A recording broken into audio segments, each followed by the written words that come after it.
Today, I'll walk you through how to concatenate two columns in Power by Query Editor, even if you're a total beginner or just need a quick refresher. By the end of this guide, you'll know exactly how to merge columns seamlessly so you can create more meaningful data insights. Let's get started. First, open Microsoft Power BI on your computer. If you don't have it open yet, go ahead and launch the application now. This is where all the magic happens. Once you have Power BI open, navigate to the Home ribbon at the top of your screen. Here, you'll see an option that says Transform Data. Click on that. This will take you to the Query Editor, where you can make changes to your data.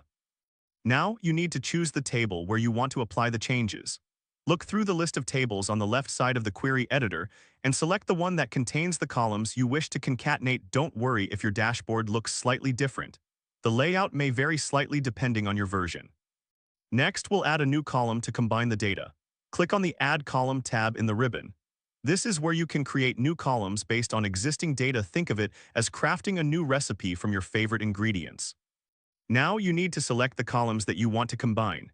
To do this, press and hold the Control key and click on the titles of the columns you wish to merge. This allows you to select multiple columns at once, just like picking your favorite toppings for a pizza. Once you have your columns selected, look for the Merge Columns option in the ribbon and click on it. This will initiate the merging process. It's like blending your ingredients together into a smooth mixture.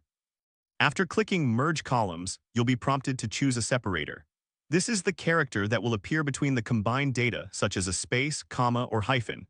Select your preferred separator and also take a moment to rename the new column where the data will be combined. This helps keep your data organized. Finally, if you want to reposition the new column, simply click and hold on the column header and drag it to your desired location. This flexibility allows you to customize your data layout just the way you like it. And there you have it. You've successfully learned how to concatenate two columns in Power by Query Editor. This skill will help you create more cohesive and insightful reports. If this helped you out, please give the video a thumbs up. If you run into any issues, leave a comment below. Subscribe for more actionable guides. Thanks for watching.